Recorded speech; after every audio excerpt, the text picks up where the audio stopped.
Well, that was an unusual soundtrack that time, but it was like. And on that note, welcome back to another episode of Controllers and Couches. I'm one part of the duo, FullMetalChicken. And I'm Stephfafafah.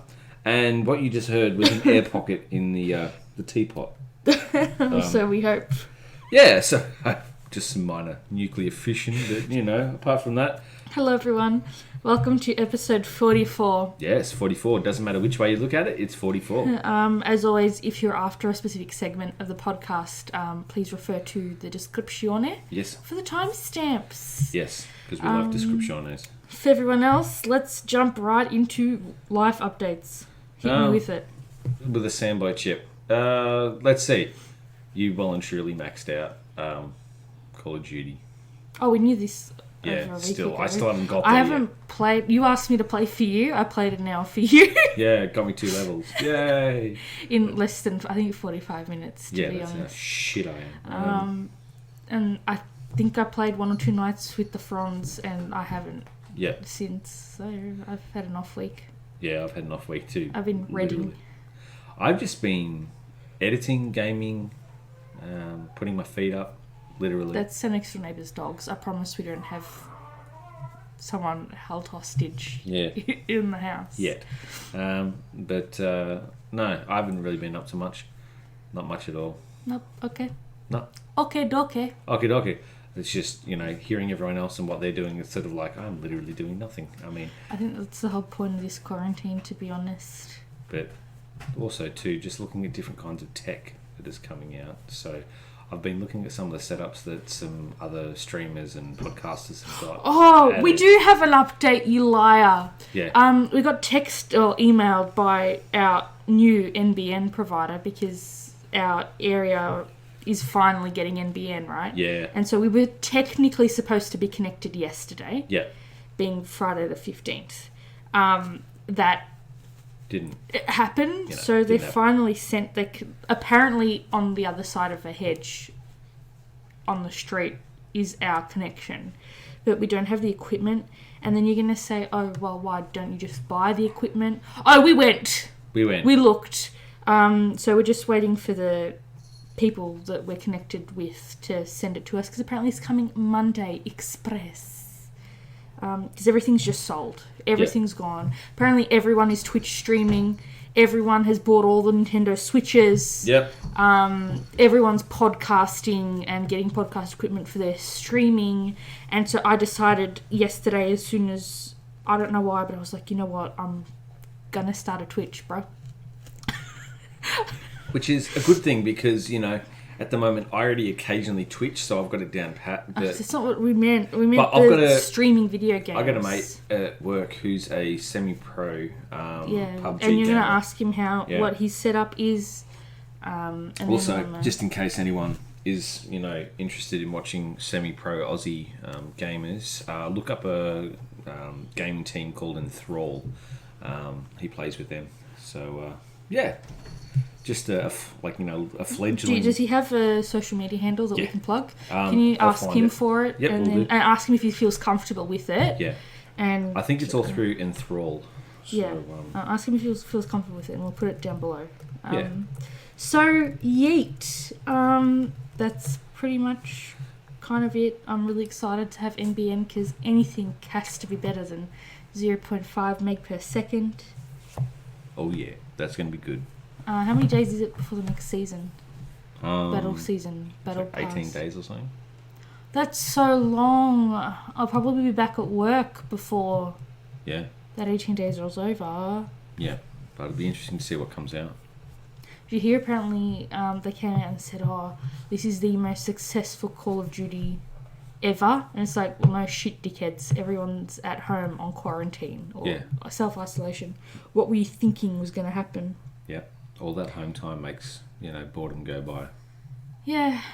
But, no, it's good because also, too, there's all these... I mean, obviously not being in America, being in Australia, there's a lot more weirder stuff that we can actually talk about. You guys are dealing with a bit of a crisis if you're just in America. A bit. Just a bit. So, Yeah, good luck with that. You know, you guys need the support. So. All right, quiz time. Quiz time. In celebration of Midnight Sun and me kind of kicking my reading slump, I found this book quiz poll, and it says you can only pick one book for every category, and I'm sorry, but it's kind of impossible. So as always, it'll be linked down below, but the idea is they give you 6 covers and you have to choose one out of those 6. Cool beans. And you can only choose one. All right? Yep. So, young adult. But obviously young adult means you can read it at any age, but whatever. There's Perks of Being a Wallflower, The Fault in Our Stars, The Hate You Give, The Book Thief, If I Stay, To All the Boys I've Loved Before. I'm going to go for To All the Boys. I'm going to go for The Book Thief. Okay. Apparently the highest was Perks of Being a Wallflower, lowest was If I Stay, which is actually fair enough. Yeah. The books were better series, being Twilight, Harry Potter, Princess Diaries, Lord of the Rings, Game of Thrones, Hunger Games. Lord of the Rings. You know what, I'm really happy with how Twilight was. Game of Thrones, in reading the books, there's actually not that much difference. It's all just boring filler. Anyway, no disrespect. Yeah. But I think I'm going to go... Harry Potter is ruined for me. I think... I've never read the Lord of the Rings, so I have to go for something I've read. Yeah. I'm going to go Game of Thrones for the sake of it. Okay, it looks like 54% of people said Harry Potter. Alright, your turn. Ooh, school reads. We have The Great Gatsby by F. Scott Fitzgerald. We have To Kill a Mockingbird by Harper Lee. The Catcher in the Rye by J.D. Salinger. Great Expectations by Charles Dickens. George Orwell, 1948. And The Outsiders by S.E. 1984, but okay. Yeah, 1984. I didn't have to read any of these, so I'm going to choose To Kill a Mockingbird. See, I've got to toss up between 1948. 1984. 1984! Or Great Expectations. But then again, To Kill a Mockingbird is really, really good. Because everyone's crazy. I'm going to go 1984 because it, you know, is a little more... 31% of the voters, which is 54.6k votes, was To Kill a Mockingbird. Last was Great Expectations. Yeah. No Fear, Shakespeare. Oh, this one's going to be tough. Yeah. Macbeth, Romeo and Juliet, Hamlet, Othello, A Midsummer Night's Dream, Taming of the Shrew. Taming of the Shrew! Oh, yeah. I'm torn between Hamlet and Othello. I'm going to have to go Hamlet. Macbeth is good, though. Macbeth is good, but also... Yeah. Maybe go Hamlet. Yeah, I think we'll go Hamlet. They're in the median at 15%, 35% was Romeo and Juliet. Alright. Oh, children's books for the old soul. No. Okay, Anne of Green Gables by L.M. Montgomery. A Winkle in Time by Madeleine L'Anglaire. I think it's L'Anglaire. Alice's Adventures in Wonderland by Lewis Carroll. Charlotte's Web by E.B. White. The Little Prince by Antoine de Saint-Exupéry. And Charlie and the Chocolate Factory by Roald Dahl. Oh, gee. I love me a good spider called Charlotte. Yeah.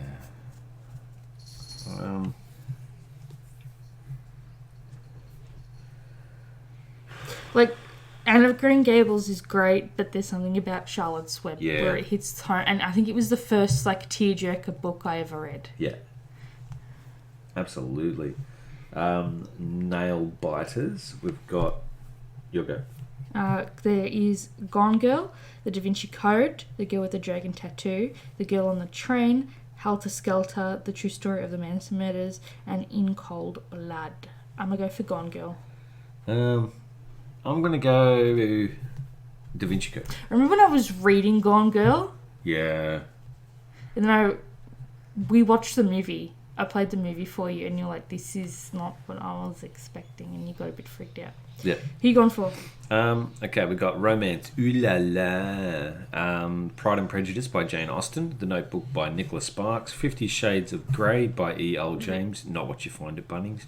The Wedding Date. Says you. Yeah. Can you tell that story if it's not too much? Okay, so essentially what happened was someone came into work asking for 50 Shades of Grey. And this is before you knew. I didn't know what it was at that point. I literally thought she was after paint, so I sent her to Bunnings. So she went to Bunnings, and then she came back and told me I was an idiot and that it was a book. And I'm like, well, you didn't specify. I thought you were after paint. And then, he's like... She would called you... Stupid men, like, you fucking dickhead, and just walked off. And I'm like... the other options are red, white, royal blue, or the Kiss Quotient. I'm going to go for Pride and Prejudice. Yeah, Pride and Prejudice. I'm not the biggest fan of that book by Nick Sparks. No. Okie dokie. Then we've got the classics. So we have Jane Eyre by Charlotte Bronte. Charlotte Bronte, Michael. Charlotte Bronte. Properly. Okay, fine. Frankenstein by Mary Shelley. The Sun Also Rises by Ernest Hemingway. The Picture of Dorian Gray by Oscar Wilde. The Odyssey by Homer. Moby Dick by Herman Melville. Ooh. None of these are my favourite classic, but can I tell it? Sure, go for it. Go, you talk what you're going to say. No, you go. No, tell me. No, I was just going to say, hard choice. I'm going to go for Jane Eyre. Also, I remember back in primary school, I found, the library had a copy of Frankenstein, and I wanted to read it because, everyone spoke about how good this book was, and obviously being less than 8 years old, maybe 5, 6 years old, that was probably... No, I would have been 8 or 9, something like that. And my dad was like, only dickheads read these books. You're not crazy. It's going to make you crazy. Wow. Funny how that works. But it's a toss-up between Moby Dick and Frankenstein. Your choice, fam. Frankenstein is a good book, and I'm a mad scientist, so I'm going Frankenstein. Jane Eyre was 27%, Frankenstein was 23%. So we did good, fam. Yep. Right, in a fantasy world far, far away, there's American Gods, Kindred, Ancillary Justice, The War of the Worlds, June, or The Left Hand of Darkness. Ooh. I have not read any of these. War of the Worlds and June. June is very complex.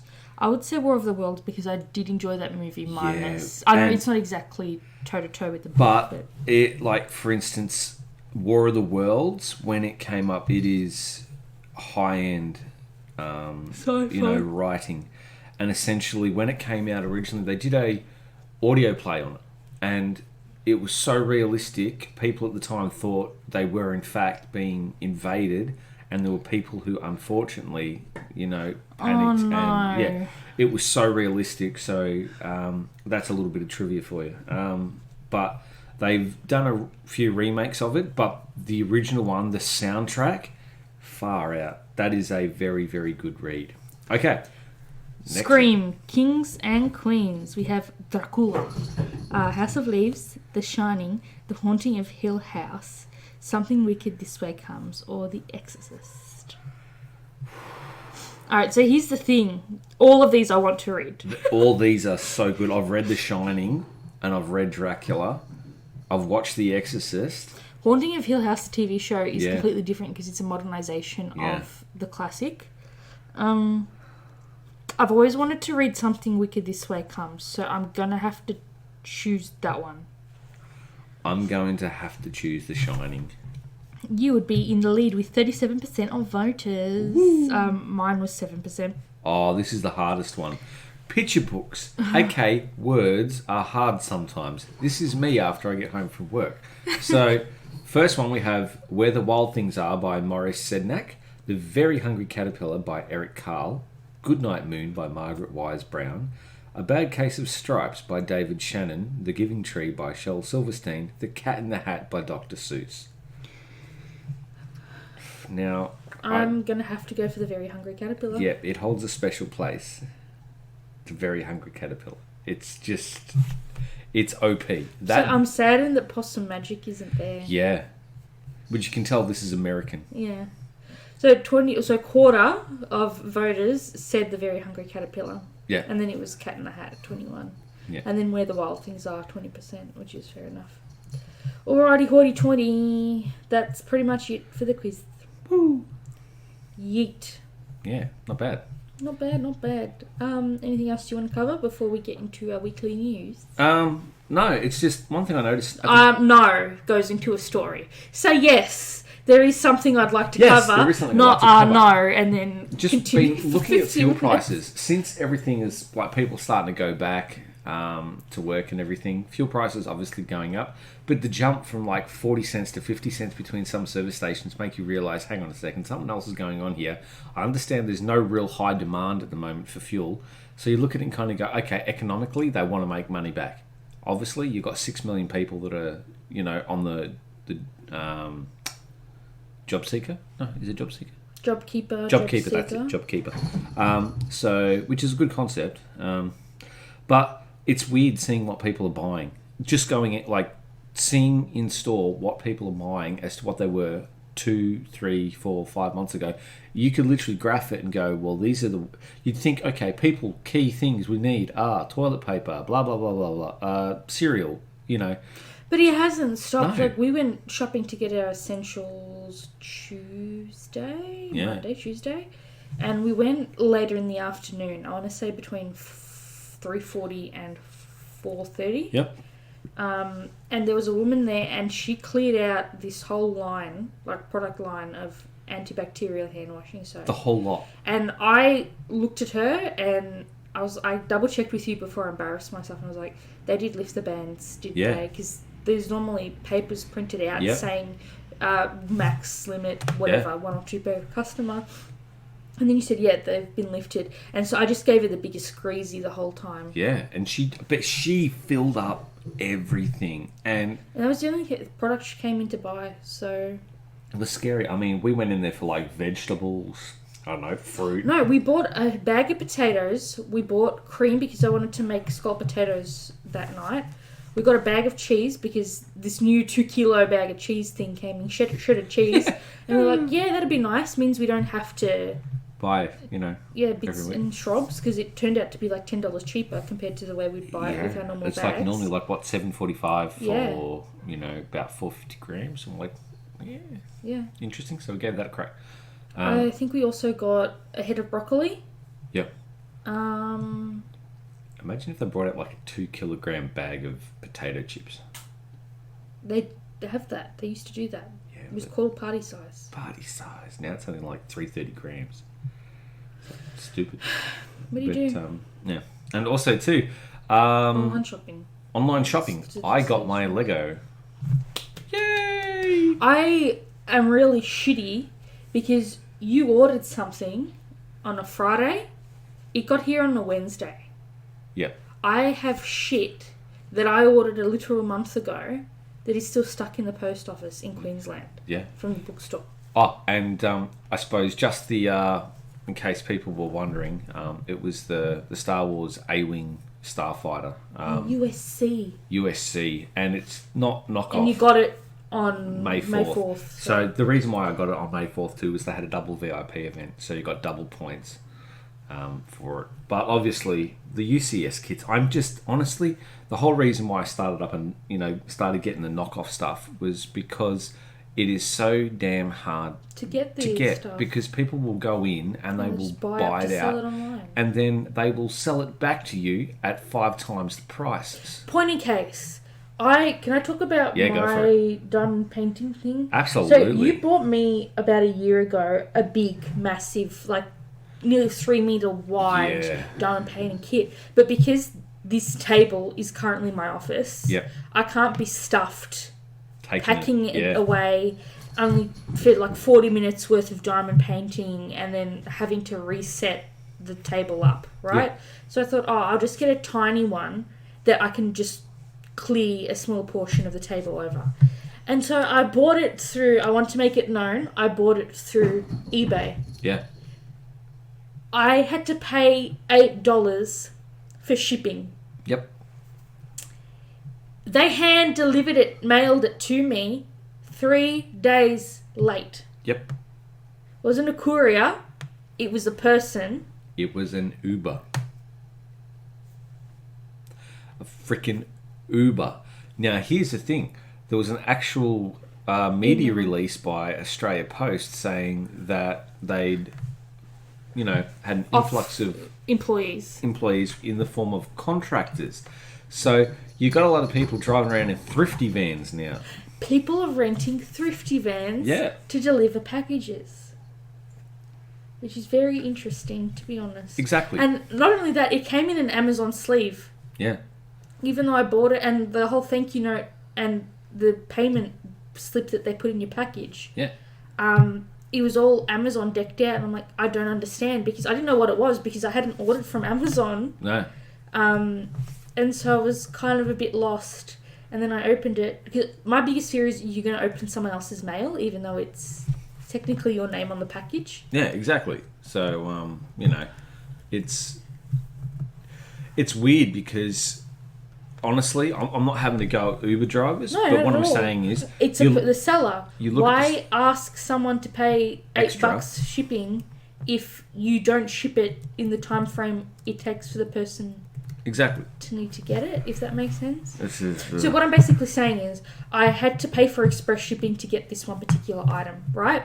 That's the only way the seller would sell it to me. That's how they put the item online. Yeah. And it was supposed to come within 48 hours, like 48 hours being 48 business days, like 48 hour worth of business days to get here. But it never came, and I thought, you know what, that's fair enough. But it didn't even go through Uber or Ozpost. No. That's the thing. So why am I paying for a network that didn't even go through? Yeah, someone just literally rocked up and... Does that make sense? Like, why did I pay through Ozpost if it didn't come through Ozpost? It's just weird. I don't know. But anyway, you do what you got to do. Now, is there anything else before we dive into today's news? No, someone was... No! Continues on. No, there's nothing I want to say. No. It continues on with his story. What's your story? Well, the story is we went out and we were looking at making a bourguignon.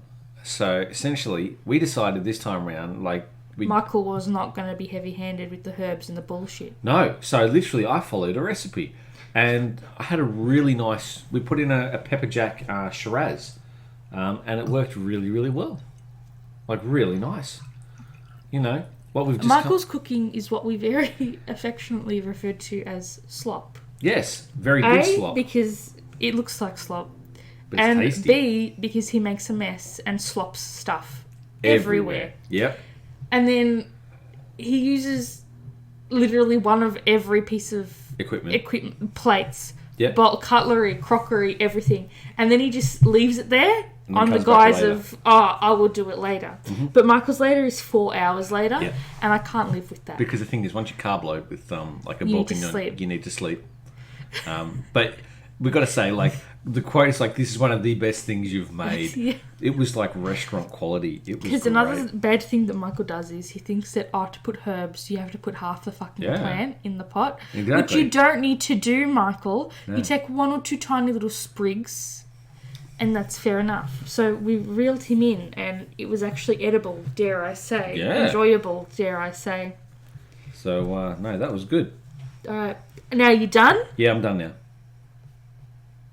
Yeah, I'm done. Okay. We're a little late on this news because it's been sitting here waiting for Sir to want to record this podcast. Mm-hmm. But 3 Russian doctors treating the coronavirus have recently fallen from windows. Yeah. Apparently there was a female doctor that fell from a 2-story window. There was one that fell from a 6-story window, and another one that fell from a 5th-story window. The one who fell from the 2nd-story window was... I don't know if they're still alive, but they're under... Yeah, in critical and under guard. Because apparently they were speaking out about how their workplaces didn't have appropriate personal protective equipment. Yeah. And then so the the theory is that they were pushed. KGB. So. Whee!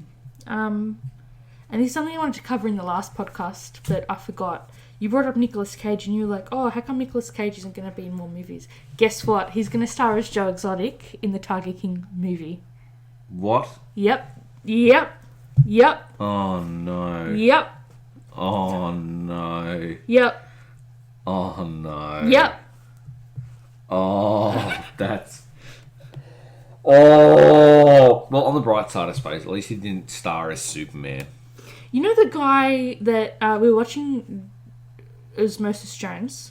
Yeah. You know the guy who got the zookeeper job? Uh-huh. The friend? Bill Murray. Not the friend, yes. Bill Murray's friend. I wanted him to play the zookeeper of Joe Exotic. They look exactly the same. Exactly. His mate.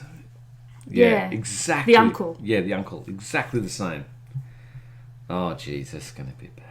That's going to be... All right. Last story we could, I guess, supposedly quickly cover is apparently a giant piece of one of the Chinese. You know how there's like unsecured debris floating around in space? Apparently, the remains of a giant segment of a Chinese-built rocket crash-landed in the Atlantic Ocean. This week. It was completely uncontrolled. They thought that it was going to hit at like it could hit any point in 5 continents at the time that they calculated it, but they're very lucky with where it fell. Apparently, it's the most significant descent of a piece of human-made space debris in decades. Apparently, the core stage of a Chinese Long March 5B or CZ-5B rocket it was successfully launched on the 5th of May and spent several days in orbit as per its mission. But before it was able to re-enter Earth's atmosphere and obviously control fall to Earth, it splashed down in ocean waters off the west coast of Mauritania in northwest Africa. And then the descent was obviously eventually confirmed by the 18th Space Control Squadron, which is a unit of the US Air Force. And see, the other thing is, with these Chinese rockets that have been, going up, what they've been doing is, well, obviously when other countries test their spacecraft, they do it over non-populated areas and they splash down in, open water. However, what some of these... Well, they were saying, oh shit, it's going to crash smack bang in LA. It can crash bang in Houston, Texas. They were fearful that it was going to hit Sydney. They're like, oh my god, what happens if it hits North Korea and they take it as an act of war? Yeah. And there was a ton of stuff happening. But essentially, we're talking about not something that's like a piece of plastic, a tiny piece of plastic. This was 17.8 tons. And that's a lot. Yeah, good luck with that. So we're talking about something very... It might as well be a... that would wreck your day. Yeah. Like, seriously wreck your day. It might as well be a meteor. Yeah. When you think about it. And I mean, they had one where it fell on a residential area. That's happened before. So I think quality of life not exactly in the best regards. Testing, we want to get into space, quick, smart. Now America wants to send, personnel up onto the moon. Space Force. They're going to start mining on the moon, did you hear that? Yep. So that's going to be interesting. All right. Anything else you want to say? All good. All right. So today's topic, can you guess what it is? Without looking, what do you think we're going for today? What's the vibe? What vibe are you feeling? Let's see. Well, considering we have Corona time going on. You cheated, whatever. I feel like it's about... You cheated. No.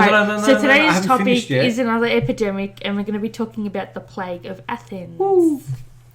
Athenian plagues. Love them. Well, yeah. Well, have you heard anything about it? No. All right. Anything else do you want to make any hypotheses? Well, I reckon that essentially big plague, I reckon maybe something to do with rats. Okay. Or insects have gone through and, plagued Athens. Give me a timeline. I'm going to say... Without looking at the computer. Let's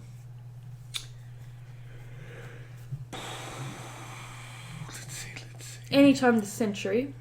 Oh, okay. This century? Okay. No, I'm saying you with your answer. Hurry up. 140 BC. Okay. All right. So although the epidemic is known as the Plague of Athens, it's believed to have spread out throughout the rest of Greece to Libya, Ethiopia and Egypt. And I know in the past, especially when we covered the 7 Ancient Wonders, we know that this is a massive trade route, especially during ancient times. So this is one of the most densely populated regions of the globe. So the death toll was estimated to... How many people do you reckon? I reckon, 500,000? Okay. The death toll was estimated to be between 75,000 and 100,000 people. Okay. And then so I was like, oh, okay, that's a fair amount of people regardless. Yeah, that is. But we know that the population would have been significantly smaller back then. Absolutely. And so then in my head I was like, I wonder what percentage of the population that would be. So, because we're talking about between 429 and 426 BC, the closest BC time point that I could get was 200. And McEvedy and Jones in 1978, they estimated that there would have been approximately 150 million people globally at that point in time. So I did some quick math, and we're talking an estimation of either 0.05% or 0.067% of people, of the world's population, depending on what the actual death toll is, obviously. So, interestingly, you can imagine the exact identity of the agent was not known, although scientists hypothesized that it could have either been typhus, typhoid fever, or viral hemorrhagic fever. Sounds like a bad game, or a beta version of Pandemic. We're the beta version of it. So just in case you're not familiar, and no disrespect to anyone, typhus is the very nice name given to a bacterial infection caused by Rickettsia species. Common symptoms include fever, headache, and a rash. In today's times, it's very rarely contracted, especially in Western nations such as Australia. Typhoid fever, or typhoid, is a bacterial infection, again, due to a specific type of Salmonella enterocerea subspecies.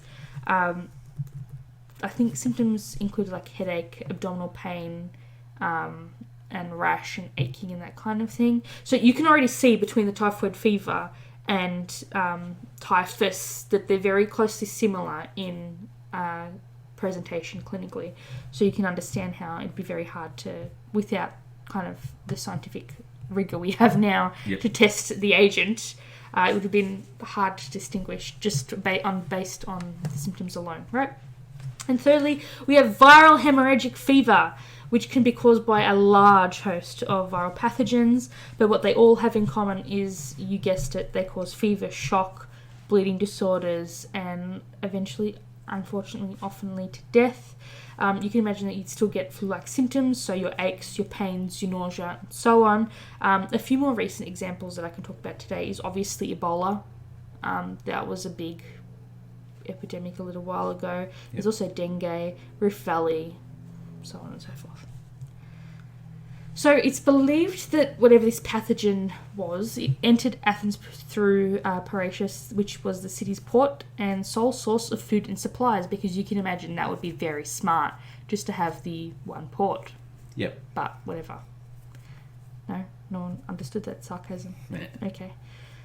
It's believed to be brought into the city because all the soldiers were travelling for the Peloponnesian War at approximately 430 BC. We all know it as the War of Athens versus Sparta.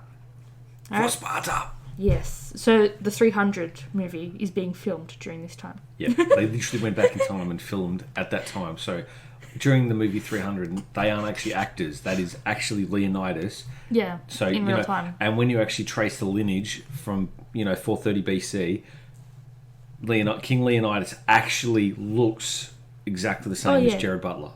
Sure. He's part Scottish. Yeah. This is actual fact. Can you stop shaking? Sorry. Thank you. That's just, I get excited about Spartan wars. So much of the Eastern Mediterranean also saw an outbreak of this disease, albeit with less impact. The plague had serious effects on Athens society. Obviously, there was a lack of regulation to laws. There was a lot of people going on with their religious garbage. So because of everything going on, laws became stricter and punishment to the citizens went higher, and then so people were revolting, and then that caused more, very similar to what's happening in the Deep South right now, let's say. Yeah. There were more outbreaks. Yay! Cases skyrocketed. Yay! We love a good exponential relationship between cause and effect. Yay! Let's keep all the sick people together. Yay! Just a little bit. Just a little bit. So apparently there's this guy, Pericles, he was the leader of Athens at the time, and he succumbed to the plague, so he got it. So you can imagine how terrifying it would have been to have lost your leader in such a time of crisis, especially when there's no one really there to stamp their approval on the laws. And this is kind of how Athens lost its democracy, because there was no way to uphold that. Yeah, no one to manage it. There were two further waves of the plague in 429 BC and in the winter of 427 and 426 BC. Yep. Obviously, we can imagine there were close quarters back then. We're already talking about how there's war occurring, poor hygiene. Obviously, it's not to the standard, or medical care access isn't what we know now. Yeah. And see, they didn't understand, hand sanitizer. Or that there sort was of no stuff. hand sanitizer. No, what do you mean? Exactly. They didn't have the means to actually be anything but a breeding ground for disease and pathogens. Exactly. So you can imagine that would be a good, reason why so many people lost. I guess the disease prevailed for as long as it did. Apparently, in the history of epidemics, the plague of Athens is remarkable for the one-sidedness of the affliction, as well as for its influence on the ultimate outcome of the war. Apparently, in his history of the Peloponnesian War, historian Thucydides, he was present during that time. He also contracted the disease himself, but he survived. And so he wrote about it. Obviously, we don't have the man's body to do a test to see if he had antibodies for whatever the hell. Yep. But you can imagine a writer would be like, I have it, so people will listen to me. Yep, and then just roll. And my description of the disease. So he said that the disease came from Ethiopia. It passed through Egypt and Libya and entered the Greek world, and it spread throughout the Mediterranean. The plague was so severe and deadly, no one could recall anything like it. The physicians were ignorant of the virus or whatever it is, nature. They were helpless. They themselves, the doctors, died quicker than anyone else because they had the most contact with the sick.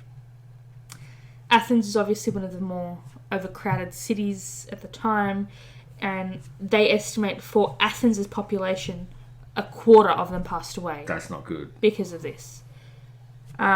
So you would see funeral pyres burning. The Spartans were like, we ain't having a bar of this. So they pulled themselves out and they went back home because they weren't willing, and fairly so, to come into contact with the they're like, nah. illness. So a lot of the Athenian soldiers and infantrymen and their version of the navy unfortunately passed away, but it wasn't until 415 BC that the Athenians recovered sufficiently enough to mount a major offensive, the disastrous Sicilian expedition. So the first corroboration of the plague was not revealed until 1994 to 1995, where apparently they found and excavated the first mass grave. Upon this discovery, the guys' accounts of the event, as well as the analysis of the remains, have allegedly been used to try and identify the cause of this epidemic.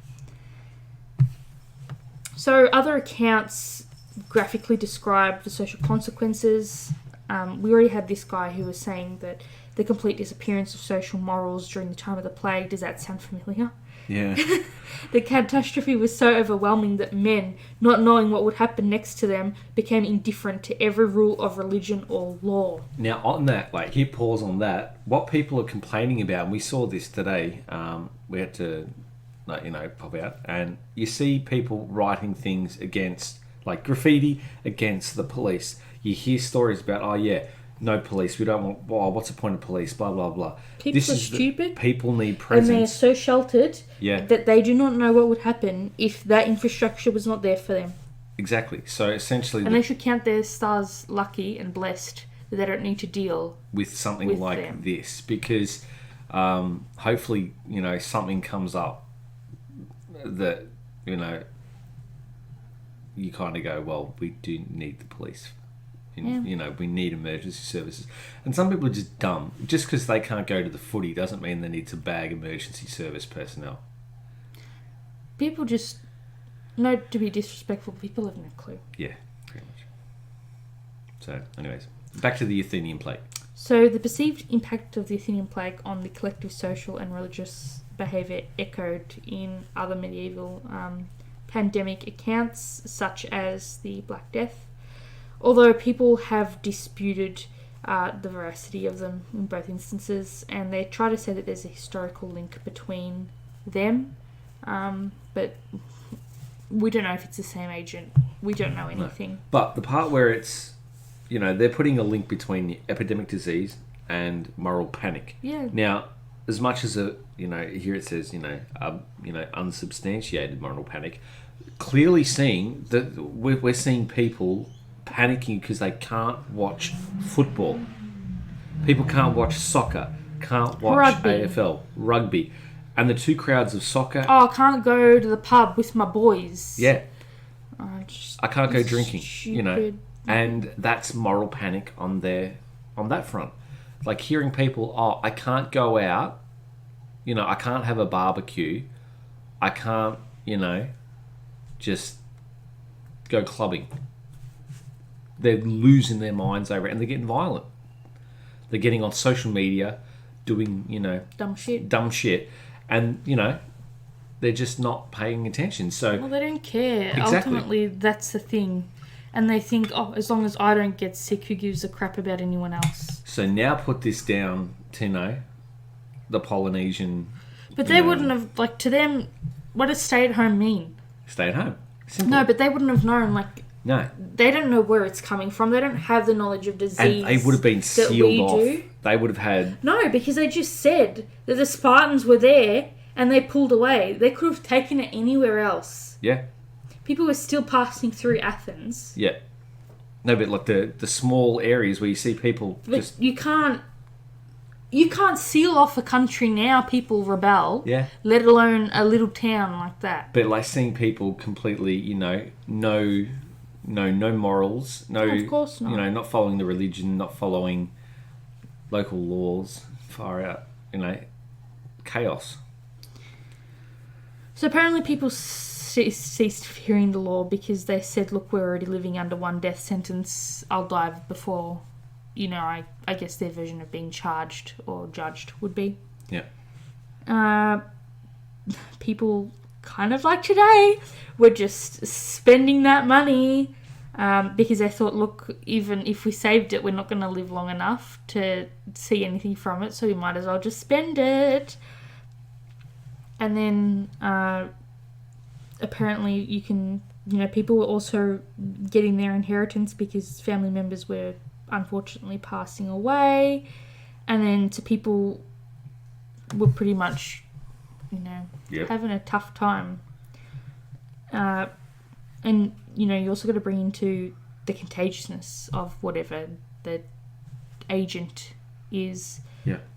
People who were taking care of them, I guess the physicians of the time, they don't have PPE. We don't have PPE now, no. Let alone then. So that would make them very vulnerable to catching the disease. And when they were ill, no one gave a shit because no one would take care of a doctor, right? No. And so dead were just piled on top of each other and kind of left to sit there.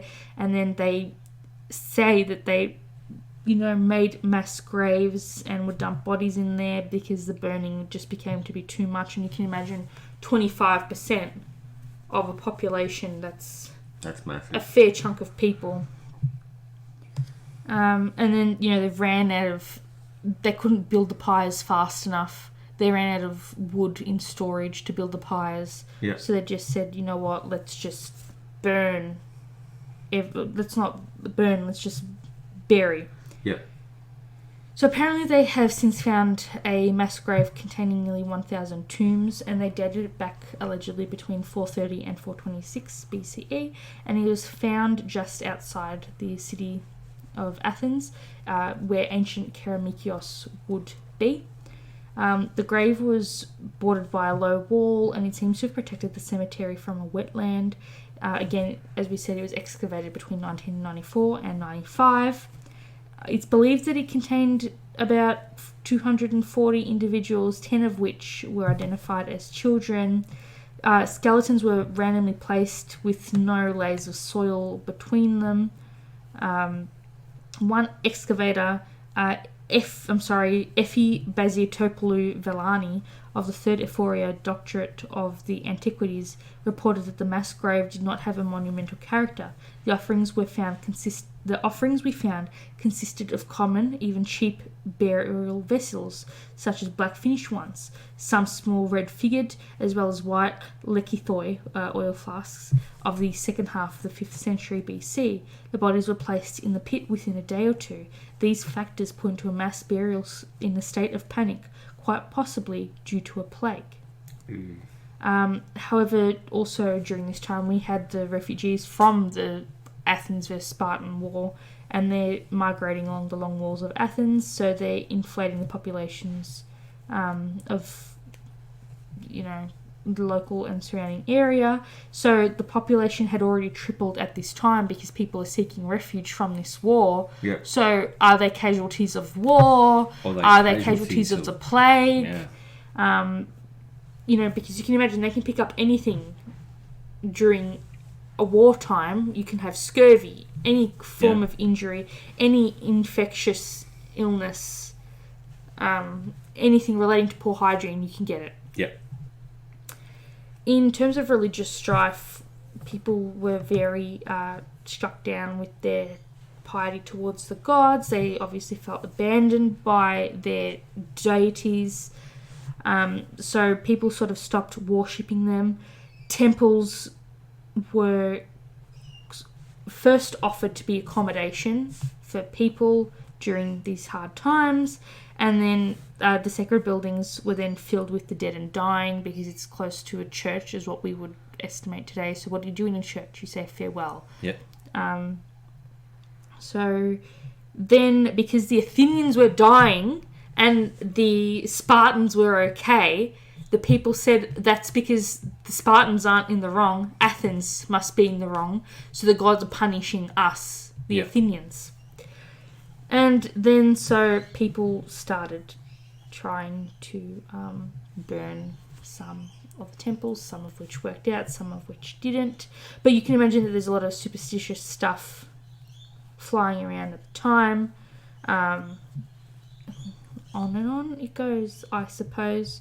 So in the aftermath, the plague was a completely unforeseen event. Like, we didn't see COVID-19, and this is thousands of years later.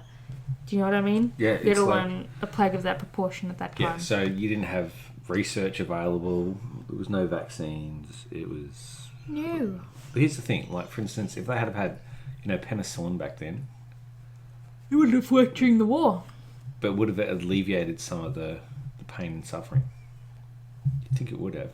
It depends what the agent is, because if it's a virus, antibiotics ain't going to help you. No, but if they'd had paracetamol, it would have been... No, you said penicillin. Sorry, yeah. Penicillin is an antibiotic. Yeah. If it is a bacterial agent, and penicillin's a very broad agent for both gram-negative and positive from memory, you could have a chance, but if it's a viral pathogen, antibacterial, and that's why I laugh, and people are like, oh, this soap is antibacterial, these hand wipes are antibacterial, I'm going to buy all of them. And then I stopped one lady and I said, you know that bacteria and viruses are two completely different things? And she's like, what do you mean? Yeah, no, they have no clue. And then my mum was like, oh, I bought everything that the Australian government said on the Department of Health website. I'm like, Mum, bacteria and viruses are two different things. And she's like, but they told me that that's going to help me. And I'm like, Mum, they're telling you what we have that they recommend.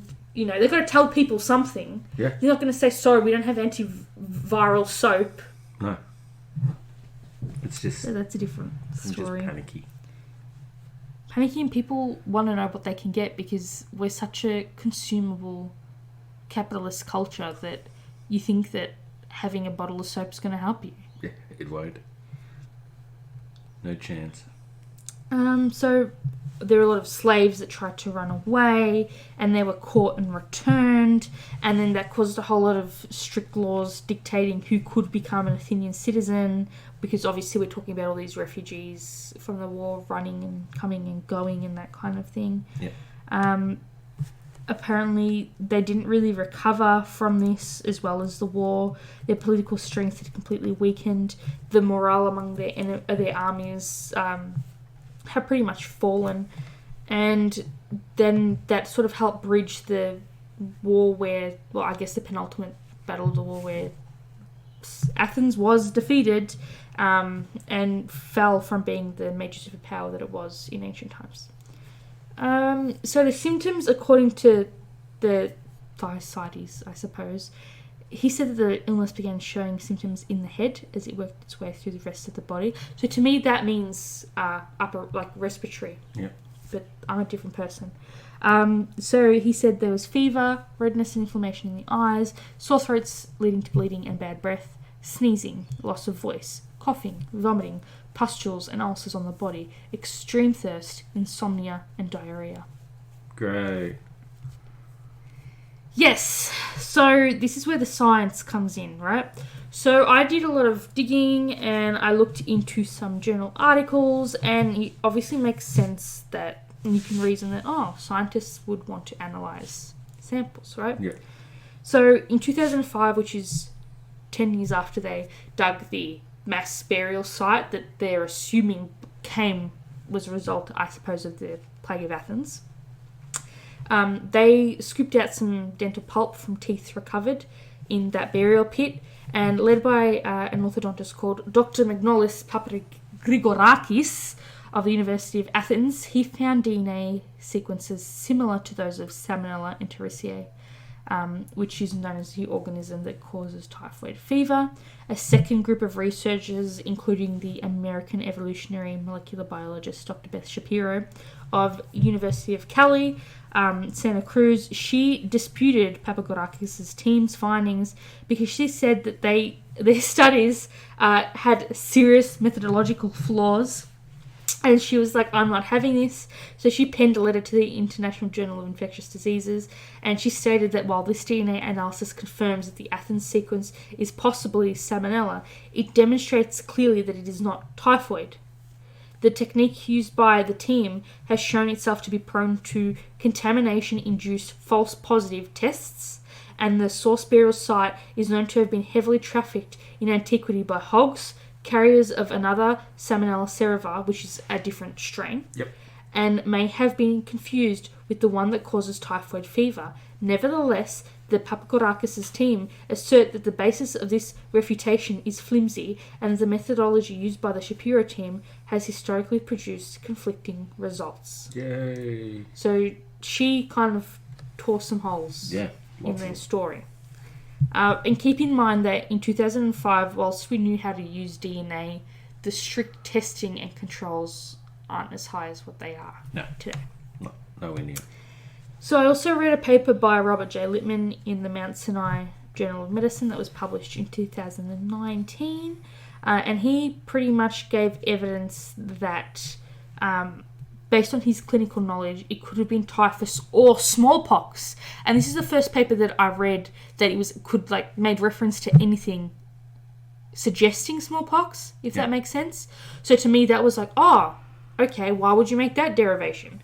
And so he pretty much said that how convenient n equaled 3, that they selected specifically 3 skeletons, and those 3 skeletons just happened to be to have, right? You know what I mean? So basically, to have significant statistical results and to do statistical analysis, you need to have at least 3 independent samples in science. Yeah. Obviously, the more the better, but in terms of if you're doing a study today, whether it be mice work or whatever, you kind of want to limit the amount because you want the welfare of the animals, right? Reduce, replace, refine wherever possible. So depending on the kind of study you have to do, you don't want to compromise the integrity of the study, but you also don't want to just cull animals for the sake of having statistically significant data already. For example, when I do behaviour, the minimum N I can have is 8. I wouldn't choose 6 mice because then I put those 6 mice through nothing because the data is insignificant and isn't up to the standard of a journal of psychology. Does that make sense? Yep. So these people conveniently chose 3 skeletons. 3. Just 3. Just 3. And then he went back and he found out that at the time, typhoid was already endemic in the Greek world and surrounding lands. So it's probably not the likely cause of this sudden epidemic. And because I'm creepy, I obviously like to follow the story. I found an article talking about the mass grave. And it says, look, there are approximately, as we said before, 1,000 tombs from the 5th and 4th century BC. They were recovered during excavations prior to construction of a subway station just outside Athens' ancient, the Keramakos cemetery. And the mass graves and the tombs were destroyed after rescue excavations. They were located near the surface, but the mass grave was excavated during 94-95 by the guy we already told you about, the Dictatorate of Antiquities. So inside were some 90 skeletons, 10 belonging to children, and they think that they're pretty much placed in a helter-skelter fashion. And what that means is they literally just line them in, bodies touching. They don't even give them, like, one person here, let's kind of fill them up with a little bit of dirt and then line the next person up, if that makes sense. It wasn't like head to toe, head to toe, head to toe. It was just like we're throwing them in these shallow graves, and however they end up is how they end up. And then they say that they built this low wall because there was a marsh nearby, and you don't want that water to kind of go to the bodies. No. That's bad. So, but there was obviously, like, they did give some offerings. So these people, I suppose, to some extent were known. Yeah. And would have had relatives and so on and so forth.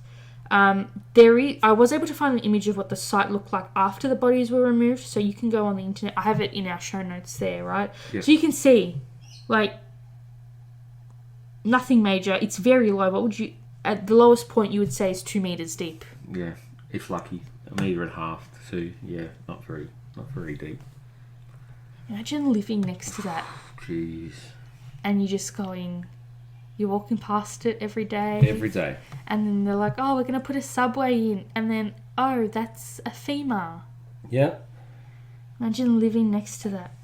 You would not find that humorous at all. No. So then I went to Shapiro, who was the lady who, the scientist who refuted the Antiquities Directorate's work, right?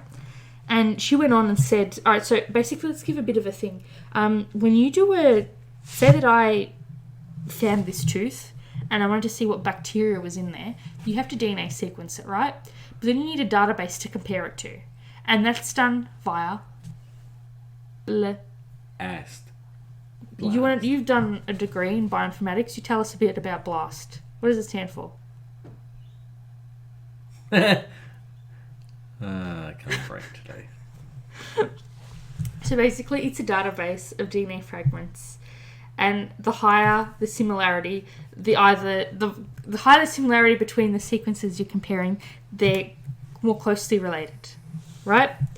And so she said that the Directive Antiquities' group, their diagnosis was based on a similarity score resulting from comparisons between their amplified fragments and published sequences. Yeah, so all you do is you just have a library and then you just compare primary biological sequences, like amino acid sequences of proteins or nucleotides. Yep. So you have BLAST N or BLAST P.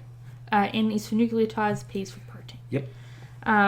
So she went on to say that the authors reported a 7% divergence between their sequences and Salmonella entericia cerevisiae typhi and 8% divergence between their sequence and the next most closely related Salmonella strain. And can we just say, I'm pretty sure in bacteria and other kind of pathogens, anything less than 5%, they're now arguing is a completely separate species. Yeah, and also too, when we talk 5%... Sorry, anything more than 5%. Yeah, so for instance, if you get an alignment and you're looking at, say, like a 90, it's got 98 e to the neg 50. You're 100% guaranteed that it's from that species, but you don't know which subspecies it is. Yeah, but you wouldn't go for a 95. You go for a 98. You go for as close to 100 as close it allows to 100, you. yeah. That's how it ranks it. Yeah. But it's also known as just the basic local alignment search tool. Wow. When I asked you that... Yeah, I couldn't remember. I had to look that up. Jeez. I'm sorry, that piece of paper that we have on the wall, better take it down now. Yeah, I can't breathe. Too much COD. COD's What masters? Call of Duty's making me dumb. What masters? Yeah, Call of Duty's making me dumb. Shipment. All I know is shipment. So apparently they went on to do a an evolutionary timescale, and it only returned a 97% bootstrap value, which means that it's very clearly not typhoid. And then so the author went on. Well, this what was her name? Beth Shapiro. She said, "Well, we can't even be sure that the mass burial site is because of the plague. It could be for any other reason. It could have been for any other illness that happened before, after. We're just kind of estimating here. And you can imagine that dating methodologies are not so precise. So you can tell the difference between it being 100 years out and 1,000 years out, right? Yeah. But you can't, within 5 to 10 years, you can't really make that distinction. Yep. So, yeah. Look, I don't know. And they did say it was a cemetery, so they could have just been throwing people in there who suffered from nothing, from just old age, you know, kids who had died from accidents or whatever, and just tossed them in there. Not that I'm saying that's a good thing to do. I'm just making a point, right? I also read an article that was published by The Atlantic in late March, and it spoke about the parallels of COVID-19 and the plague of Athens, similar to what you were saying before in terms of, like, laws. And it was an interesting read, and it spoke about how the plague caused disruption to Athens' democracy and how today's world leaders are kind of losing the respect of the people. 45th. And so a quote here is, "No amount of privilege or lack of interest can protect you from a pandemic. This is, by the way, something that Thucydides noted. Diseases carry away both rich and poor, pious and impious. Tom Hanks is just as susceptible as you are. Literally no one can ignore this." Nobody can. No way in heck. And that's the thing. Like, you know, that was the greatest fear at the time. So what do? You know. It's essentially, doesn't matter if you're a prince or a pauper, you got it. So there was no discrimination. And that's the thing with bacteria and viruses. They don't discriminate. I wonder if I'll be alive to see the next pandemic in the 2120s. I guarantee you there's going to be another pandemic, and it's going to be worse than this. You know why? Because population increasing, they need to cull it. No, but, like, can you imagine, like, you know, in 30, 40 years' time, your grandkids are going to come up to you and they're going to be like, "Grandpa, I have an assignment for school. Can you tell me what it was like? What did you do? Grandma, what did you do?" Well, Grandma sent some emails. Grandma did a fuck ton of online shopping. Grandma waited for the NBN. You know? Grandma donated some stuff where she could. Yeah. Grandma stayed at home. And that's it. Grandma got into trouble from her boss, even though her boss's boss told her to stay home. Oh, what did Grandpa do? Yelled at the TV a lot. Played Call of Duty. got to level 155 and maxed out the battle pass with 30 days to go. Yeah, pretty much. Grandma, what's Call of Duty? Child, get out. Get out. Leave my vicinity. How dare... Imagine a time when they're not putting out a Call of Duty every year. Imagine if they brought out Call of Duty Pandemic. That's zombies, bro. Imagine if they changed the title of Zombies to Pandemic. Yeah. Black Ops Pandemic. Oh. Corona Ops. Oh, jeez. Modern Warfare Corona. Biological warfare. Shepard would come back. Oh, jeez. Who's coming back? Alright, so let me get this straight. In 20-something days, is it 20 days? Yeah, about 18 days.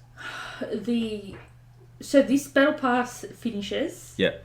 And then they immediately put out an update. Yep. And then NBN will hopefully be here, so I should get it within a couple of hours, 3-4 hours. Yep. Right?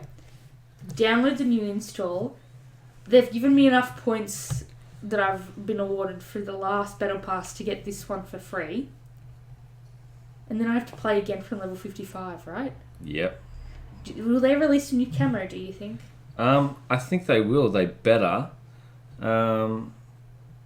You'd bloody hope so. Because at the moment we're maxing everything out. It's like... I think what I need to do is go through and actually have a look at the release pack. So, let's see what we got for weapons. Okay. We have the Galil. Oh yeah, they already released it for the next Battle Pass. Yeah, so we've got the Galil. Are you serious? Yeah. Season 4's already out? No. Information. Modern season... Yeah, so some of it. Wait, what have they said? It says, well, we have no idea what new weapon may arrive in Modern Warfare or Warzone. A few weapons have been rumoured. Apparently, the Galil has been reportedly found in one of the files. Essentially, potentially tying in a COD 2020 announcement. Is this from Charlie Intel? Because if it ain't from Charlie Intel, we don't listen. This is from G-Infinity. Or G-Finity. G-InfinityEsports.com? Because they're slightly more reliable. Okay. Yeah. So, yeah. It's, reward. Like I said, what operators we got. So we got... I hope that the map's less buggy. Yeah. To say the least. Have they announced anything about the worldwide reveal for the 2020 Call of Duty? Nope. No, I haven't seen anything yet. Nothing. Because we're over halfway through May. Who's doing it this year? Treyarch? Yep. Is it Treyarch or is it... I'm pretty sure it's Treyarch. Sledgehammer pulled out, didn't they? Yep. Sledge go bye-bye. But, listen, I needed to know what was happening. I needed Ghosts Part 2 just so I could play the campaign and find out what was happening with Logan. Yeah. Because you get kidnapped by the evil dude. And you get dragged away from your brother. And that's where it ends. I just want to know. Let's see. Apparently... Yeah, definitely Treyarch. Black Ops 5! Yeah. Yeah. So it's going to be a... Is it EXO, do you reckon? Well, it's going to be a reboot of the Black Ops series. So, but do you reckon EXO's? No, I think they're going to go back to I the kind first. of miss EXO's. Well, see, here's the thing. This is actually what I want to try and do. I might even do it today. Oh, here we go. Someone was saying that with the new Modern Warfare, essentially you have to be a lot more tactical. And what they found is when they went back and played Blops 4... They did a lot better. They actually started mowing things You know that Blops 4 has had double XP for 3 weeks? No, I did not know. But I wouldn't play that because the one you need to level is this one because you've paid for the content of this battle pass. Yeah. And see, that's the thing. I looked at it and it's like they want you to churn out money. And obviously that little OCD part of your brain wants to go, I want to collect things. So it's a case of, I think I've lost a few subscribers because, I'm not building things, I'm playing COD. For me, it's more enjoyable playing COD at the moment. But the thing that I really want to see, this is going to be the game breaker. With the actual NBN increase as opposed to the ADSL2, what is going to happen on our end in maps? Because at the moment, we're watching... Where you perceive yourself as being is where the server will see you as. Yeah. So, from my calculations when I've played, I will either be 2.5 to 7 seconds gameplay delay. Yeah, because... So, my screen has me so, I see what I see on my screen, but the server perceives me as being 2.5 to 7 seconds behind my screen. Because essentially, the thing that frustrates me the most, and this is across, it gets worse in Warzone, but for instance, I perceive myself in the backyard, but I'm actually at the front door. So that kind of gameplay, and a case of if you're running an LMG and you look at the rounds per second, I'm up around the 600 mark. Yes, but can I also say something? Yeah. You're quite the spammer. I am definitely the spammer. So what? Now that double XP is gone, what weapons? Like, do you have a specific weapon you're working on right now? I'm going through all the ribbons. I want to try and unlock all the ribbons. The two that I'm... So you're not doing weapons maxing? Not at the moment. I'm trying to get the ribbons and get that done before I think I might do the AK-47. It's a beast. The AK-47 is a beast. Actually nearly done. I've just got to do kills. Yeah. A few more crouching. I think like 10 or 11 more crouching. I have to do hip fires. And I have to do all the mounted. Yeah. And then I think that's done. And then that's gold. But also, and it's like, do I do obsidian? But the sniper I'm running at the moment looks like an AK-47. And you got to say, I have been pulling off some crazy headshots. I showed you that video, the TikTok, of the guy, the developer, coming out of thin air and resussing the kid. What did you think? I was like, holy shit. Like, I told you it was real. And it's like, you're shooting him. I am. Like, it's not doing any damage. And just like, poof, vanishes. The guy must have been like, oh, bored, What do you think of the shield where the guy's like, get him up! Get him up! And the guy's just getting blasted. And also the one that I thought, was kind of funny where the guy is in the chopper, gets shot, jumps and then goes through the window and then runs up the stairs. Jason Bourne. It's like something out of, an action movie. Yeah, that was funny. Also, too, what I found is I suck at using the Wilson. I'm terrible. Oh my god. It's so bad. Do you want to tell the story? With the Wilson. This Muppet decided on Ramazza. Is that what it is, right? Ramazza, yeah. I'm going to go up on a rooftop terrace. And drop a Wilson. And call my Wilson there. At which point, there's no ramp. There's stairs, but there's no ramp.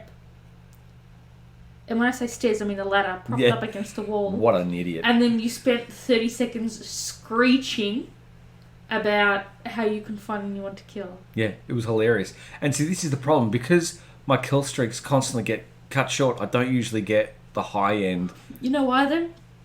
Get rid of your kill streaks, put on 3 more perks. Probably should. That's what I do when the lag's really bad. Just run it pro. 6 perks. Yep. And then as soon as you know your internet's doing good, you can just cut them away. Yeah. And it will automatically give you... So as soon as you add the perks, it takes away your score streaks. But as soon as you press B and you select the 3 are only there, it automatically gives you kill streaks again, so you don't need to alter anything. So that's what I do, especially like during shipment when it gets so spammy. Just give yourself extra perks. Yeah. Also too, they're looking at adding the counter UAV and dogs as well as a flamethrower. Counter UAV? They already have a counter UAV.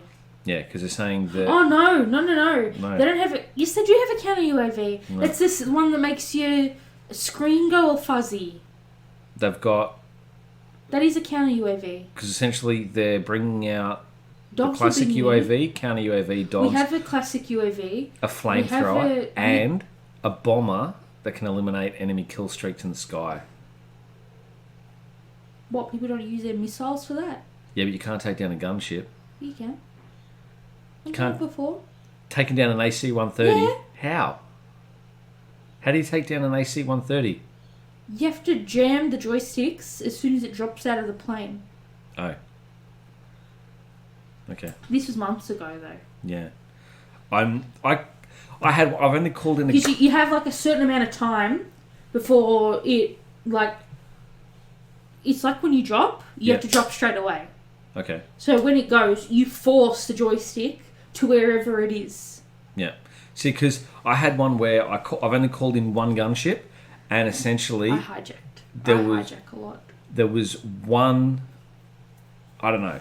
The one time I was able to pull it off, and essentially the lag was so bad, I was unable to fire the gunship. It wouldn't fire. That's why you don't put, especially with our lag at the moment, I never put kill streaks that I physically have to control myself. I like things I can call in. Yeah. Because it's a lot easier. It's just run and gun. And I hate our rubber banding. Oh, rubber banding is bad. And it pisses me off so much. And so it's just easy for me to get the kills you need to win your score streak. So I have the the personal radar, I have the UAV, and I have the cluster with the controlling McDoozy, the little light laser. Yeah. And that's it. But I'll tell you what, the one fun one that we got yesterday was run and shoot house with the LMG, and the 4 guys pop around the corner. And also, let's just say, what the hell is old dirty houseboat? So essentially what it is, it's I know old, what it is. Dirty I was the one who mapped it out on the three of them. whiteboard. So what I'm saying to you is, just make it fucking shipment. Yeah. Everyone was enjoying just leveling up. Everyone was enjoying completionist. Just leave. They should have it separate so you can run shoot house. I loved it when it was Call of Duty players only one thing, and it's disgusting. Yeah, just shipment. Just run shipment. It fries your brain, and that's one thing I found too. And this is why I've had to go and actually do other stuff, because just switch off. I'm just out. It's like Jeff was saying. His brain just it melts. You just go. There's no structure. There's no tactics. There's just spawn, fire. That's it. And you die. Yeah. Literally 3/4 of your deaths are you either spawning into a concussion. Yep. And you're dead, or spawning into the enemy already firing, or spawning into a score streak that's going to kill you. Yep. Spawning on mines. Spawning literally in front of the enemies that just killed you, facing corners. But I can make it. Shit! I forgot to tell you. Last weekend, it was either Saturday or Sunday. So, me and 3 of our friends were playing, and they asked me to play, and so we were playing the Atlas Superstore on headquarters. Yeah. And so we had 2 dickheads that were matched to our team, and they were fucking team killing. And so they decided to fucking team kill me. So at this point, I had already died twice from one guy and once from the other guy. Right? And so they were actively talking about how they were hunting me down to kill me. And I went, you know what? I fucking had enough. So I jumped, where the overhead area is above the pharmacy? Yep. Where they look down? I jumped over the lookout area and over one of the boxes, and I tossed a molly. Yep. And I let him fucking sizzle like a sausage. Through the window. And so he got shitty as fuck. And he's like, the bitch fucking killed me. Fucking bitch. And I'm like, oh, I'm sorry. Is my obsidian too shiny for you? Yeah, that was and then they went off. And then so our friends were like, I'm sorry, what's happening? And I'm like, there are 2 idiots on our team who have already tried to, they've team killed me 3 times. They're trying to go for 4. They're so-and-so and so-and-so. And then, so, we all team killed them. We all team killed them and hunted them down. And then this one dickhead, who I can't really talk, but if you're going to be a dickhead, make sure people can't track you down. Yeah. And so we doxed this kid. Yep. And I'm like, I know your name. I know your address. Like, I put in your family name into white pages. I know where you live. I know what your state you're from. Muppets. Your street name starts with this and ends with this. I'll fucking end you. Don't you fucking do this. And then they kept following me from match to match. And even though I'd blocked them, because they kept adding, like the block hadn't gone through yet, and I'd obviously reported them and shit, and it was just absolute trash. And then eventually we got kicked because of a transmission error, and then we lost them completely, which was great. Yeah, you need to get rid of them. But I did find a new friend. That's good. And his name, I'm not going to say his name in case he did one thing, but he was really nice, and we were chatting, and we were helping each other on the, what's the one where there's the radio towers, the power towers in the back and there's the printers, where C is in that packaging area. And there's like skip bins and shipment containers. There's also the weird building. Is that Basilisk Alley? Something like that, yeah. I don't really play that much. And he was like talking, and he was like, "Oh my god, there's a teammate." And I'm like, "Yeah, dude, it's here." And he's like, "Oh my god." I'm like, "Oh." And he's like, "Oh, thank you, because I'm trying to get," I can't remember what he said he was trying to get gold. It was some assault rifle of some description. And I'm like, "Oh, good luck with that. Like, I got it to max level, and that's as far as I've gotten, you know?" Yeah. And blah, blah, blah. And he's like, "Oh, yeah."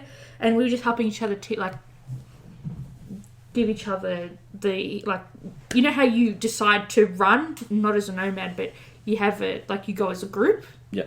He and I were doing that, because you know how there's so many nooks and crannies, there's always someone there. So, like, I would take point, I would check left, he would, and straight, he would check right, and we would just weave through the building in such a manner. And so if I went down, I would say, "Oh, they're on your left," or they're sitting in the cabinet there on the right, or whatever. And so he'd be like, "Oh, dude, yeah, sweet." And so he ended up adding me as a friend. Awesome.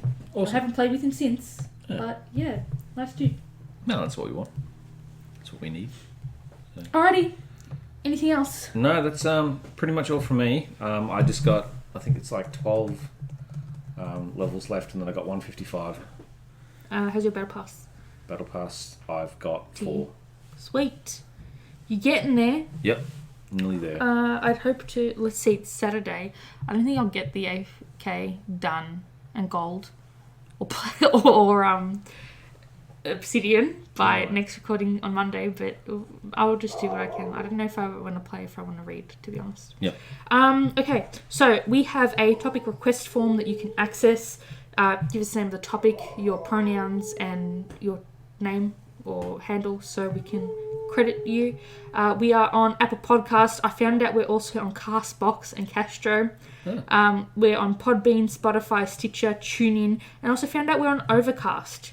You can find us on YouTube, Instagram, Twitter, or you can email us at controllersandcouches@gmail.com. He is FullMetalChicken. Yes, I am. I am Stephfafahh 7 with -1H. If you're going to find me on the Xbone and you want to, or Activision, and you want to do some pew-pews. That's it. That's all we have for you today. Hope you have a fantastic weekend. Hope you and your families are staying safe and healthy. I hope all of your online orders come in, and that next week's online orders that you order are quite cheap. Yes. Cheapy orders, what we need. Yep. All done. And that's it. Woohoo! So, on that note, may the force be with you. Live long and also prosper. with you. And we'll be signing out. It's time for more explosions. Well, you pew-pew, I'm a read. Done. I'm going to put on some chicken Kievs for a late lunch, early dinner. Yes! For the win! Yeah. Yeah, downloaded Chicken Kiev. Done. How long would it take to download Chicken Kiev on NBN? A week. On NBN? I don't think so. Do you know... do you think it'll be up by the next week's podcast? I reckon it'll be done by Monday. I reckon it'll be up and running on Monday. Hold on for a second. That's Prince Sherlock drinking. Drink your poos.